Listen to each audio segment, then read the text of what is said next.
Ընտրություններին ընդառաջ ավելի են ակտիվանում հիբրիդային սպառնալիքների մասին այդ խոսակցությունները,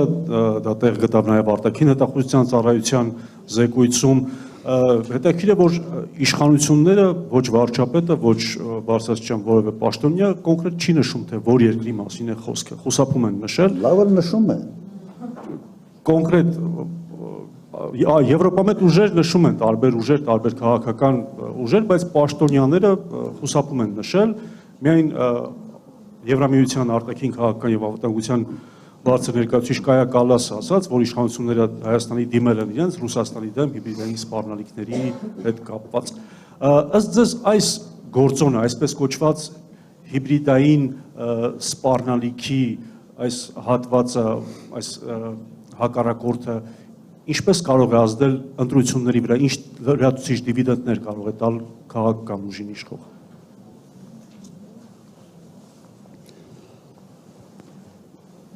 Եվրոպացուց հայտարարությունները, թե ակնարկը Ռուսաստանի նկատմամբ։ Իմ տպավորությամբ, որ սա նայած ով ոնց կիրառի այս ամենը։ Իսկ եթե ընդհանրապես խոսանք հիբրիդային պատերազմի մասին կամ խոշոր պետությունների ազդեցության մասին փոքրերի վրա, հիմա տեսնում եք Տրամպը ոնց է իր հարցերը լուծում։ Մեկը ինչ որ մի բան ասեց, դուրը չեկավ, նույնիսկ իր պարտներների եվրոպացի 200% տարիվ, 50% տարիվ, 70% տարիվ, այս կանեմ, այն կանեմ, ու աշխատում է, այնպես չէ չի աշխատում։ Հենց որ ասում 80% տարիվ, հետո բանակցում ենք 25-ով բարիշում ենք, կոպիտ ասած, բայց բանա փոխում։ Հիմա դուք պատկերացրեք, որ հանկարծ Ռուսաստանը որդեգրի նման ոչ աշխատելու այն տարածքների վրա, որոնք պատմականորեն այսպես համարվում է Ռուսաստանի ազդեցության գոտի։ Հիմա պատկերացրեք օրինակ, ինչ որ մի բան հիբրիդային պատերազմից խոսած, կամ Ալեն Սիմոնյանը մի հիմարություն ասաց երթականը, օրինակ Ռուսաստանի նախագահ տեսականորեն հայտարարում է 200% տարիվ Հայաստանի վրա։ Ինչ ենք անելու։ Մենք ընդունում ենք, որ Միացյալ Նահանգները կարող է այս քաղաքականությունը վարել, բայց մենք նույնիսկ մեր մտքով չի անցնում, որ Ռուսաստանը կարող է նման բան անել։ Որտեղ Ռուսաստանը իրեն այնպես է պահել այս ընթացքում, որ մենք չենք էլ պատկերացնում, որ կարող է անել։ Բայց Ռուսաստանի լծակները մեր վրա նման կարգի քաղաքականությամբ ազդելու հսկայական է։ Հսկայական է։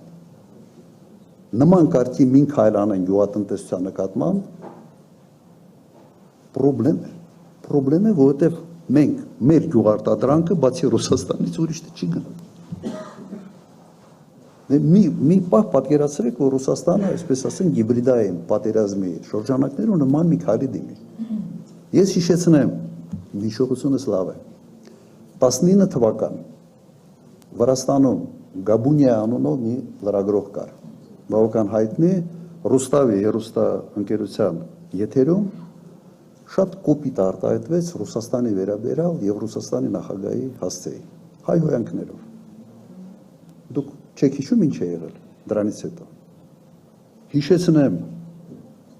երևի հիշում եք, անմիջապես կաղնեցրին ամբողջ առևտուրը, բոլոր թռիչքները չեղարկեցին, դա եղավ հուլիսի սկիզբ, ոչ մի ինքնաթիռ այլևս այդ հաղորդակցությունը օդային կտրեցին, հսկայական կորուստներ ունեցավ ամբողջ Վրաստանի բիզնեսը, տուրիստական սեզոնը մեռավ, որտեղ 70%-ը Ռուսաստանի քաղաքացիներն էին։ Վրացիք այդ լրագրողին գործից հանեցին, ներողություն խնդրեցին եւ ժողովուրդը հասկացավ, թե ինչքան է իր տնտեսությունը, իր բարեկեցությունը ամեն մարդու, ինչքան է կախված Ռուսաստանից։ Բաթումի այդ հյուրանոցների այդ ամառը դատարկ էին։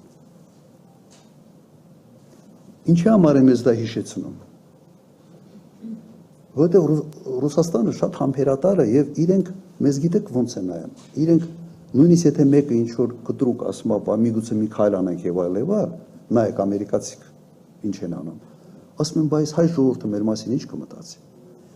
Շատ զգայուն են նրա վերաբերյալ, թե մեր ժողովուրդը ինչ կմտածի Ռուսաստանի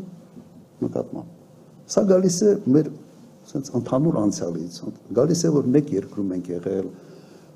շատ գործոններ կա, նաև մշակութային կապերից, ազնական կապերից, սրանից է գալիս։ Բայց պատկերացրու, եթե մի պահ ուղղակի պատկերացրեք, եթե սկսեն վարվել Միացյալ Նահանգների պես։ Տրամպը չի մտածում, մեքսիկացին ինչ կմտածի, երբ որ ասում է տարիֆները 100% քննարկենք, կամ կանադացուց չի մտածում նա ինչ է մտածելու։ Իր ձեռքին այս լծակը կա, կիրառում է, ասում է, հնարավորություն ունեմ, անում եմ։ Ու մենք դա չենք գնահատում, հակառակը, մենք Ռուսաստանի հասցեին ինչ ասես ուղղակի կամ անուղղակի փորձում ենք ցեղ շպրտել Ռուսաստանի վրա, չմտածելով, թե ինչ կարգի լծակներ ունի այդ երկիրը ազդելու համար մեր ժողովրդի տրամադրության վրա։ Ոչ միայն գյուղատնտեսությունը։ Դուք վերցրեք, վերջերս հրապարակվել է հարկատուների, խոշոր հարկատուների ցուցակը։ Վերևի 10 վերցրեք։ Դրանից 8 ամբողջությամբ փող են աշխատում Ռուսաստանի հետ հարաբերությունների վրա։ Մի հատ այս սենց մի հատ բանով կարան դրանց մուտքը Ռուսաստան փակեն։ Մի հատ այս սենց բանով։ Դուք ճիշտ հասկացեք իրավիճակը։ Եթե փորձ են նման բան անել, ես առաջինն եմ լինելու, որ խնդրելու եմ չանեն, իմ կապերը օգտագործելով։ Բայց ես նաև պրագմատիկ հասկանում եմ, որ ինչ կարգի ազդեցություն կարող են ունենալ։ Եթե սա է հիբրիդային պատերազմը, հիմա ինչ ասեմ, դա ուղղակի բան է, ամոթ է։ Նախագահ, իսկ այդ խաղաթուղթը որքանով կաշխատի հոգուտ իշխանությունների ընտրությունների ժամանակ այդ։ Հիմա ես ինչի համար այսքան ասացի։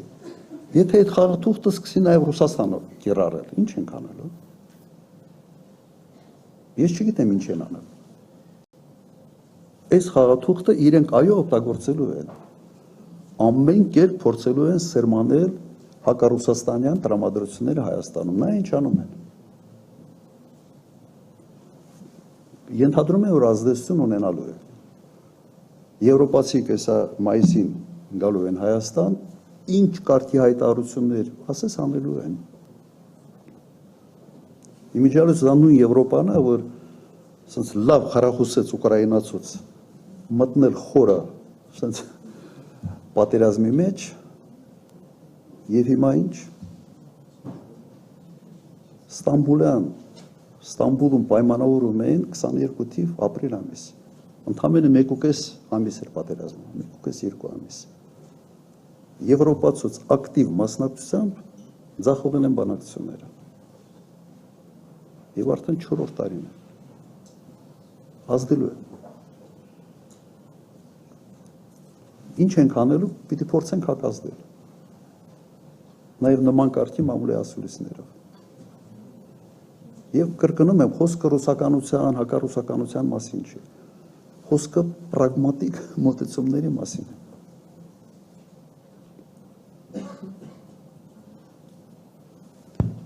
Իդեպ մի բան էլ ավելացնեմ, իմ ժամանակ Եվրոպայի հետ առևտուրը մեր արտաքին առևտրի 20%-ից ավելն էր Հայաստանում, իմ նախագահության ժամանակ։ Այսօր Եվրոպայի հետ առևտուրը մոտավորապես 7%-ի չափ է Հայաստանի արտաքին առևտրի ծավալները։ Հիմա դու մի կողմից, եւ նաև եվրոպական ընկերությունները շատ ավելի շատ էին Հայաստանում կամ արևմտյան ընկերությունները, քան հիմա։ Հիմա դու մի կողմից ամբողջ տնտեսությունդ դեպի Ռուսաստան թեքվածությունն է շեշտակ է մեծացել, մյուս կողմից դու քաղաքական ինչ-որ օրենք ես ընդունում Եվրոմիության անդամակցության։ Այն Եվրոմիության, որը այս վիճակում համոզված եմ 5 տարի հետո գոյություն չի ունենալ։ Եվրոպան ունի զարգացման երկու ճանապարհ։ Մեկը կամ պետք է ինտեգրացումը խորացնի ավելի, սեփական զինված ուժեր եւ այլ, կամ պետք է մի երկու քայլ հետ գնա, ավելի տնտեսական կառույց դառնա եւ ես համոզված եմ, որ երկրորդ ճանապարհն է լինելու։ Մեկ ընտրական ցիկլից հետո Եվրոպայում 26-27 թվականներին հետ են գնալու մի երկու քայլ։ Բրյուսելը ասենց քաղաքական որպես միավոր համոզված են, որ մնալու է որպես տնտեսական, որտեղ բոլորին դա ձեռնտու է զուտ տնտեսական առումով, բայց քաղաքական կոմպոնենտը շեշտակի թուլանալու է, չեմ կասկածում։ Մի մեջբերում բերեմ, Բելգիայի վարչապետ, գործող վարչապետ, իր վերջի հարցազրույցների մեկի ժամանակ ասել է հետևյալը. մենք կաղանացենք ընտրության առաջ լինել երջանիկ վասսալ կամ դժբախտ ստրուկ։ Ես չեմ ասել, մեջբերում է, ասել է դա Դավոսում։ Իմ միջավայրս խելոք մարդ։